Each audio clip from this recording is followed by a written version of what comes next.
မင်္ဂလာပါရှင်ကန့်ကော်နီးပညာ channel ကကြိုဆိုပါရစေ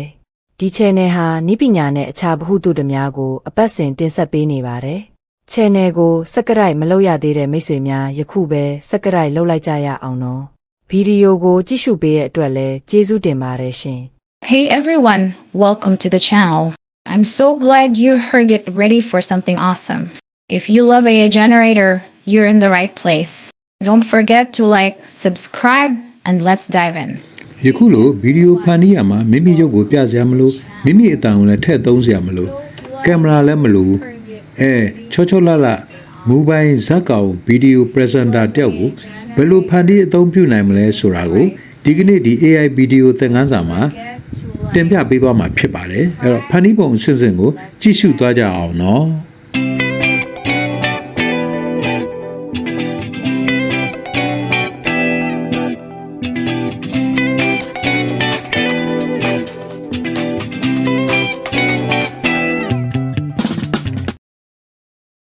ပထမဆုံးမိမိဖုန်းထဲမှာရှိတဲ့ Google Chrome browser ထဲကို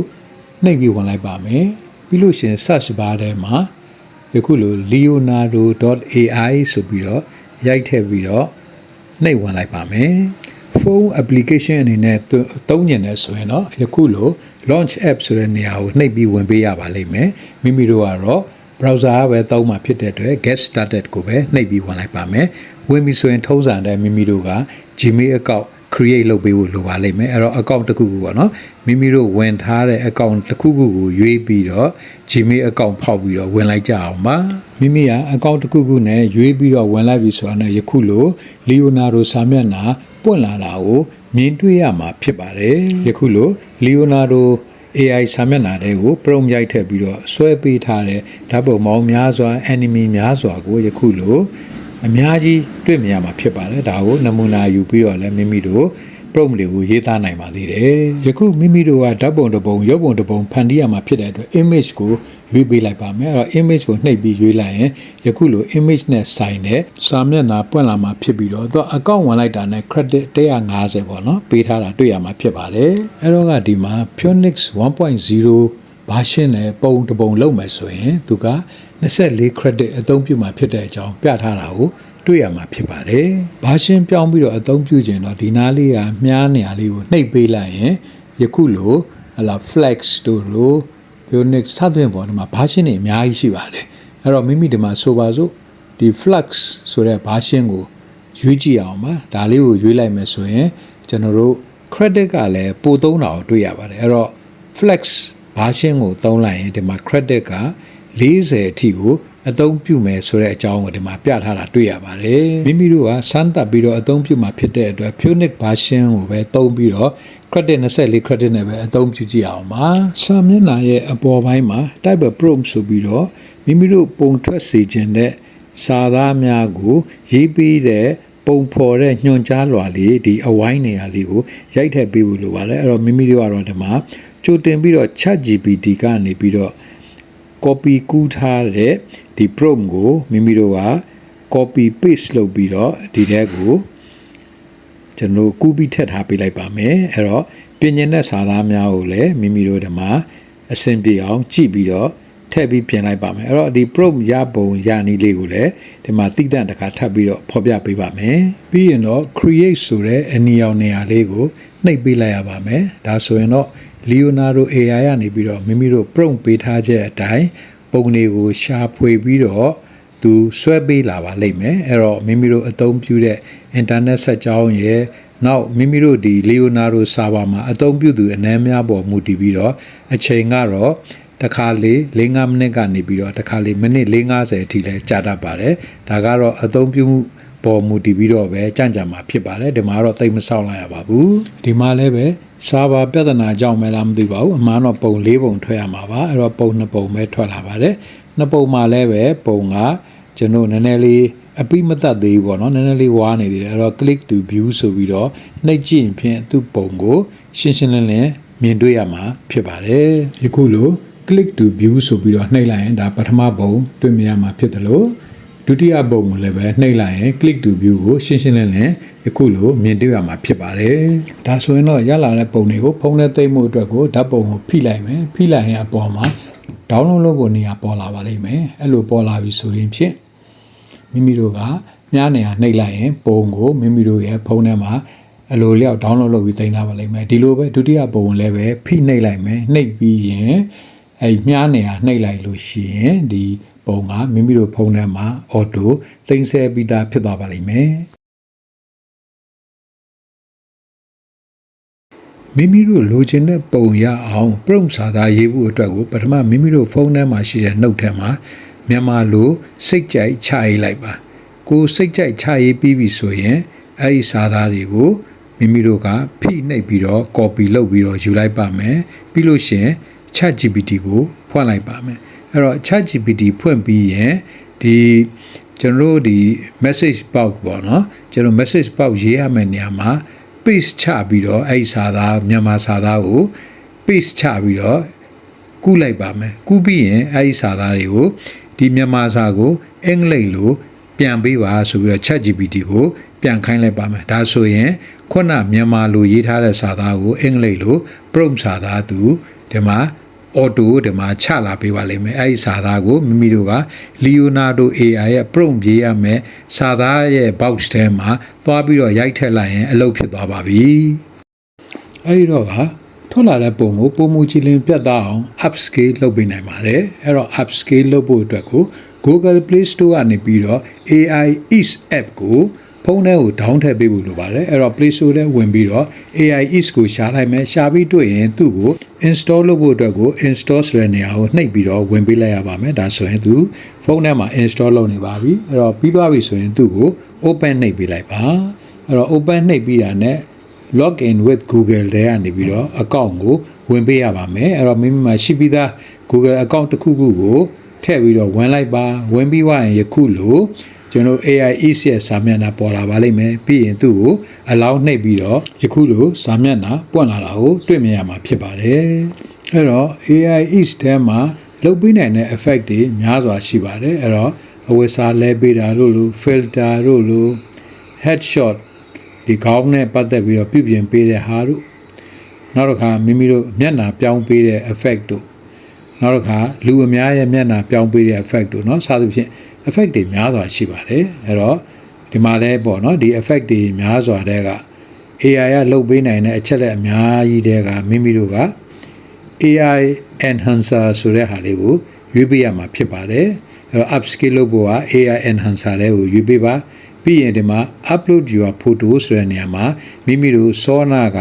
ဒေါင်းယူထားတဲ့ပြုပြင်ဖန်တီးထားတဲ့မိမိတို့ ChatGPT ကနေပြီးတော့ prompt ရေးပြီးထွက်လာတဲ့ပုံကိုဒီမှာပုံတစ်ပုံကိုရွေးပြီးတင်ပေးလိုက်ရပါမယ်အဲ့လိုဆိုရင်တော့ AI ကနေပြီးတော့အလိုလျောက်ငကိုပုံထက်အရည်သွေးမြင့်တဲ့เนาะ quality မြင့်တဲ့ပုံထုတ်ပေးလာပါလိမ့်မယ်အဲ့တော့ပုံတွက်ကိုကြည့်လိုက်ရအောင်ပါငကိုပုံထက်ကိုအရည်သွေးပုံမူတောက်ပြောင်ပြီးတော့ကြည်လင်တဲ့ဓာတ်ပုံကိုထုတ်ပေးတာကိုမြင်တွေ့ရမှာဖြစ်ပါတယ်အဲ့တော့ငကိုမူလပုံနဲ့ထွက်လာတဲ့ပုံအသစ်ကိုနှိုင်းယှဉ်ပြီးတော့ကြည့်နိုင်ပါတယ်အဲ့တော့ဒီမှာ no thanks ကိုရွေးပေးလိုက်ပါပြီးပြီဆိုရင်တော့ဒီပုံကို download လုပ်ဖို့အတွက်ဒီအပေါ်ကညာဘက်တောက်မှာရှိတဲ့မြားပုံလေးကိုနှိပ်ပြီးတော့မိမိဖုန်းထဲမှာထပ်ပြီးတော့ဒီပုံကိုတင်ထားပေးလိုက်ပါ image to video ဖန်တီးဖို့အတွက်ကိုတော့မိမိတို့က Google Chrome ထဲမှာပဲ Runway ML ဆိုတဲ့ AI ကိုကျွန်တော်အသုံးပြုမှာဖြစ်ပါတယ်ဒါကြောင့်မလို့မိမိတို့ကsearch bar ထဲမှာ Runway ML ဆိုပြီးတော့ရိုက်ထည့်လိုက်ရင် Runway ML စာမျက်နှာပွင့်လာပါလိမ့်မယ်အဲ့တော့မိမိတို့ဒီ AI တွေကတော့ထုံးစံအတိုင်းเนาะကျွန်တော်Gmail account ဖောက်ပြီးတော့သူ Gmail account နဲ့ဝင်ပေးရမှာဖြစ်ပါတယ်ဒါကြောင့်မလို့ account မရှိသေးတဲ့လူကဒီ Gmail account တစ်ခုခုနဲ့မိမိတို့ရဲ့ sign in လုပ်ပြီးတော့ဝင်ထားပေးဖို့လိုပါတယ်အဲ့တော့ဝင်ပြီးပြီဆိုရင်သူက Runway ML ရဲ့စာမျက်နှာမှာမိမိတို့စောနာကရရှိထားတဲ့ဓာတ်ပုံ image ကိုပေါ့နော်ကျွန်တော်တို့အဲ့ image ကိုဒီ Runway ML ထဲမှာပုံကိုပထမထည့်ပေးမယ်ထည့်ပေးပြီးတော့ရင်သူ့ကိုဘာလုပ်စေချင်တာလဲအဲ့ဒီ comment လေးကျွန်တော်ဒီမှာရေးထည့်ပေးရမှာဖြစ်ပါတယ် ဒီမှာ image to video ကိုရွေးပေးရပါမယ်စာမျက်နှာပွင့်လာပြီဆိုရင်မိမိတို့ကဒီမှာထုတ်ထားပြီးသားပုံရှိရင် upload လုပ်ဖို့နေရာလေးကိုနှိပ်ပေးလိုက်ပါနှိပ်ပေးပြီးမိမိတို့ဖုန်းထဲမှာစောနာကပုံထုတ်ပြီးတင်ထားတဲ့ပုံလေးကို select လုပ်ပြီးရွေးပေးလိုက်ပါဒါဆိုရင်ဒီစာမျက်နှာမှာအဲ့ဒီပုံ upload လုပ်ပြီးတော့ auto ရောက်ရှိလာမှာဖြစ်ပါတယ်ပြီးပြီဆိုရင်တော့ဒီ image ကိုမိမိတို့ဘာလို့ခိုင်းနေတာလဲဒီ premium အကွက်ထဲကိုစာသားရိုက်ထည့်ပေးရပါမယ်အဲ့တော့မိမိတို့ငကိုပထမ ChatGPT ကရတဲ့စာသားကိုပဲ copy paste လုပ်ပြီးတော့အဲ့ဒီအကွက်ထဲကိုရိုက်ထည့်ပေးလိုက်ပါမယ်ပြီးရင်ကျွန်တော်က generate ကိုနှိပ်လိုက်ရင်ဖြင့်ဒီပုံကမိမိတို့ခိုင်းစေခြင်းတဲ့အတိုင်းလှုပ်ရှားပေးလာမှာဖြစ်ပါတယ်အဲ့တော့ဒါလေးကို generate နှိပ်ပြီးတော့ဆက်ပြီးတော့စောင့်ကြည့်လိုက်အောင်ပါအဲ့တော့အချိန်ခဏတော့စောင့်ပေးရပါလိမ့်မယ်အဲ့တော့မိမိတို့အသုံးပြုနေတဲ့ runway ml ရဲ့စာပါကြက်မကြက်ရဲ့နောက်မိမိတို့ internet ဆက်ကြောင်းကောင်းမကောင်းပုံမူတည်ပြီးတော့ခဏတော့စောင့်ပေးလိုက်ရပါလိမ့်မယ်ဒါဆိုရင်ပုံထွက်လို့လာပါပြီပြီးရင်ဒီပုံကိုမိမိတို့က download လုပ်ပြီးတော့မိမိတို့ရဲ့ဖုန်းထဲမှာဆက်ပြီးတော့တင်ထားပေးရပါလိမ့်မယ်အဲ့တော့ဗီဒီယို download လုပ်ဖို့ဒီမြားနေရာလေးကိုနှိပ်ပေးရပါလိမ့်မယ်ဒါဆိုရင်တော့ဒီဗီဒီယိုကိုဖုန်းထဲမှာ download လုပ်ပြီးတော့ဟာလာမိမိတို့ဖုန်းထဲမှာတင်ဆဲထားပေးပါလိမ့်မယ်ဒီမှာလှုပ်ရှားနေပုံရပါပြီ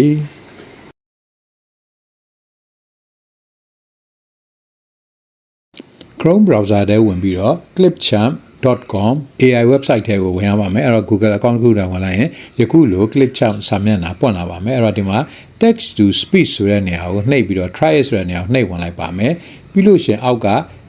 text to speech ဆိုတဲ့နေရာကိုထပ်ပြီးတော့နှိပ်ပြီးဝင်လိုက်ရင်ယခုလို edit လုပ်ရမယ်စာမျက်နှာထပ်တွေ့ရပါလိမ့်မယ်အဲ့ဒီမှာမိမိတို့က text ဆိုတဲ့နေရာမှာမိမိတို့ပြောချင်တဲ့စာသားကိုရိုက်ထည့်ပေးရမယ်အဲ့တော့အဲ့မရိုက်ထည့်ခင်မှာဒီမှာမိမိတို့က language ကိုယူလို့ရပါတယ်အဲ့တော့မြန်မာဘာသာနဲ့ပြောမှာဖြစ်တဲ့အတွက် Burmese မြန်မာကိုဒီမှာရွေးပေးရပါမယ်အဲ့တော့ Burmese မြန်မာကိုရွေးပေးပြီးပြီဆိုရင်တခါမိမိတို့အဲ့စာသားရိုက်ထည့်မယ့်နေရာမှာကြိုတင်ရိုက်ထားပြီးသား note ထဲမှာမှတ်ထားတဲ့စာကို copy လုပ်ပြီးတော့ဒီဘက်က text ရမယ့် box ထဲမှာ paste လုပ်ပြီးတော့ပြန် copy ပွားလိုက်ပါမယ်တခါစကားပြောတဲ့လေသံကိုလည်းပဲယောက်ျားလေးမိန်းကလေးခွဲလို့ရပါသေးတယ်အဲ့တော့ဒီမှာမိမိတို့ကအမျိုးသမီးရုပ်နဲ့ပြောမှဖြစ်တဲ့အတွက်အမျိုးသမီးရဲ့ကျွန်တော်လေသံကိုပေါ့နော်အဲ့ voice ကိုဒီမှာရွေးပေးလိုက်ပါမယ်အဲ့တော့အမျိုးမျိုးရှိပါတယ်เนาะအဲ့တော့ဒီမှာအများကြီးတဲ့ကမိမိနှစ်သက်ရာအဆင်ပြေမယ်ထင်တဲ့ဟာလေးကိုရွေးပေးနိုင်ပါတယ်ပြီးတော့ဒီမှာရိုက်ထားတဲ့စာသားနဲ့ပြောတဲ့အသံကို preview ဆိုပြီးတော့နှိပ်ပြီးတော့အဆင်ပြေနားထောင်ကြည့်လို့ရပါတယ်အဲ့တော့နားထောင်ကြည့်လို့အဆင်ပြေတယ်နှစ်သက်တယ်ဆိုရင်ဖြင့်မိမိတို့ကအောက်က save ဆိုတဲ့နေရာကိုနှိပ်ပေးလိုက်ရပါမယ်ဒါဆိုရင်ဗီဒီယိုမှာအသံဖိုင်က save ပြီးရောက်သွားပါမယ်ပြီးလို့ရှိရင်အဲ့အသံဖိုင်ပါတဲ့ဗီဒီယိုကို export လုပ်ပြီးတော့မိမိတို့ကဖုန်းထဲမှာ save ထားပေးရပါမယ် AI နဲ့ text to speech ဖန်တီးရမှာအချို့မြန်မာအသံထွက်တွေကိုစိတ်တိုင်းတော့သိမကြပါဘူးဒါပေမဲ့လည်းအခြားသောဘာသာစကားများတော့တော်တော်လေးအဆင်ပြေတာတွေ့ရပါတယ်နောက်ဆုံးအဆင့်ရုပ်အမူအရာနှုတ်ခမ်းပါးစပ်တစ်ထပ်တည်းကြအောင်ချိန်ကြီးတဲ့ lip sync အပိုင်းဖြစ်ပါတယ် lip sync အသုံးပြုဖို့အတွက်ကိုမိမိတို့က Dreamface AI software သုံးမှာဖြစ်ပါတယ်အဲ့တော့အဲ့ဒါသုံးဖို့အတွက်ကိုမိမိတို့ကထုံးတာနဲ့ Google browser ထဲကိုဝင်မယ် Google browser ထဲကနေပြီးတော့ search bar မှာ Dreamface AI ဆိုပြီးတော့ရိုက်ထည့်လိုက်မယ်ရိုက်ထည့်ပြီးတော့ရင်အခုလိုပွင့်လာတဲ့ address bar မှာမိမိတို့ကပထမဆုံးပေါ်တဲ့ Dreamface AI ကိုမိမိတို့နှိပ်ဝင်လိုက်ပါမယ်အဲ့တော့ Dreamface AI စာမျက်နှာပွင့်လာပြီဆိုရင်တော့ထုံးစံတိုင်းပဲ Google account တစ်ခုခုနဲ့မိမိတို့က sign in လုပ်ပေးဖို့လိုပါတယ်အဲ့တော့သူ့ကို sign in လုပ်ပေးပြီးပြီဆိုရင်မိမိတို့ဒီအပေါ်မှာပြထားတဲ့ကြက်ချေကနေရာလေးကိုနှိပ်ပြီးတော့ဖြတ်လိုက်မယ်ဖြတ်ပြီးတော့ရင်ဟလာသို့မဟုတ်လဲ continue ပေါ့နော်အဲတခုခုနှိပ်ရင်ယခုလို Dreamface AI စာမျက်နှာပွင့်လာပါလိမ့်မယ်အဲ့တော့ဒီမှာ video lip sync ဆိုတဲ့အပိုင်းနဲ့နှိပ်ပြီးဝင်လိုက်မယ် avatar ဆိုတဲ့နေရာကိုနှိပ်လိုက်တာနဲ့မိမိတို့စောနာကဖန်တီးထားတဲ့ဖုန်းထဲမှာသိမ်းထားတဲ့အမျိုးသမီးဇာတ်ရုပ်နေရာလေးကိုနှိပ်ပြီးတော့ရွေးပေးရပါမယ်အဲ့တော့စကားပြောအတွက်ကိုဒီခဲတံနေရာလေးကိုနှိပ်ပေးလိုက်ပါမယ်အဲ့တော့စာရိုက်မယ်ဆိုရင် type ဆိုတဲ့နေရာကိုသုံးမယ်အဲ့တော့အစင်းသစ် file လုပ်ပြီးသားအတန်ရှင်း input ကိုသုံးမယ်အတန်ကို record လုပ်မယ်ဆိုရင် record နေရာပေါ့နော်ပြီးရင်ဒီဖြစ်တချင်းသုံးမဟုတ် file တစ်ခုခုရှာမယ်ဆိုတော့ search ထဲကနေကျွန်တော်တို့ရွေးသုံးရမှာဖြစ်ပါတယ်မိမိတို့က Clipchamp နဲ့အတန်ဗီဒီယိုဖိုင်ကိုတင်ထားတာရှိတဲ့အတွက် input နေရာနှိပ်ပြီးတော့အဲ့ဒီအတန်ဗီဒီယိုဖိုင်ကိုရှာပြီးတော့ဒီမှာတင်ပေးလိုက်ရပါမယ်အခုလို gallery ပွင့်လာရင်ဒီမှာအတန်ဖိုင်နေရာကိုဒီမှာ ထောက်ပြီးတော့ရင် select လုပ်ပြီးတော့ရွေးထားပေးလိုက်ပါမယ်ရွေးပြီးရင်အဲ့ဒီ file ကိုဒီမှာ import လုပ်လိုက်ပါမယ်အဲ့ဒါဆိုရင်မိမိတို့မှာအတန်လဲရောက်ရှိလို့နေပါပြီရုပ်လည်းရောက်ရှိလို့နေပါပြီလှုပ်ရှားတဲ့ရုပ်လည်းရောက်နေပြီအတန်ဖိုင်လည်းရောက်နေပါပြီအဲ့လိုရောက်သွားပြီးပြီဆိုရင်တော့ animate ဆိုတဲ့နေရာလေးကိုမိမိတို့နှိပ်ပေးလိုက်ရင်ဖြင့်ဒီ AI ကနေပြီးတော့ရုပ်နဲ့အတန်နဲ့တွဲပြီးတော့ယခုလိုဗီဒီယိုဖိုင်တစ်ခုထွက်ပေးမှာဖြစ်ပါတယ်အဲ့တော့ဒါကတော့မိမိတို့ internet ဆက်ကြောင်းနဲ့ server ပေါ်မူတည်ပြီးတော့အချိန်ခဏလေးတော့စောင့်ပေးရမှာဖြစ်ပါတယ်အဲ့တော့ဒီမှာ100%ပြည့်ပြီဆိုရင်မိမိတို့ရဲ့ဗီဒီယိုဖိုင်ကအစင်သက်ပေါ့နော်ဒီအမျိုးသမီးဇာတ်ရုပ်စကားပြောဟန်လေးကိုမိမိတို့က AI နဲ့အလုံးစုံဖန်တီးပြီးသားထွက်လာမှာဖြစ်ပါတယ် မင်္ဂလာပါရှင်ကန့်ကော်နီးပညာ channel ကကြိုဆိုပါရယ်ဒီ channel ဟာနီးပညာနဲ့အခြားဗဟုသုတများကိုအပတ်စဉ်တင်ဆက်ပေးနေပါတယ် channel ကို subscribe မလုပ်ရသေးတဲ့မိတ်ဆွေများယခုပဲ subscribe လုပ်လိုက်ကြရအောင်နော်ဗီဒီယိုကိုကြည့်ရှုပေးတဲ့အတွက်လည်းကျေးဇူးတင်ပါတယ်ရှင် ဒီမှာထူးခြားတာကတော့မိမိတို့ဖန်တီးထားတဲ့ဒီအမျိုးသမီးဇာတ်ရုပ်ဇာတ်ကောင်ကဘယ်လိုလဲဆိုတော့မျက်နှာအမူအရာနောက်ပါးစပ်လှုပ်တာတွေနှုတ်ခမ်းလှုပ်တာတွေနောက်တော့ကိုယ်အမူအရာလက်အမူအရာတွေကအစအကုန်လုံးတစ်ထပ်ထဲကြအောင်ပြောစကားနဲ့တစ်ထပ်ထဲကြအောင်လှုပ်ရှားနေတာကိုတွေ့မြင်ရမှာဖြစ်ပါတယ်အခါတိုင်းကျွန်တော်ပါးစပ်ပဲလှုပ်တာမဟုတ်ပါဘူးเนาะဒီကိုယ်လုံးအမူအရာလှုပ်တာကိုထူးထူးခြားခြားတွေ့မြင်ရမှာဖြစ်ပါတယ်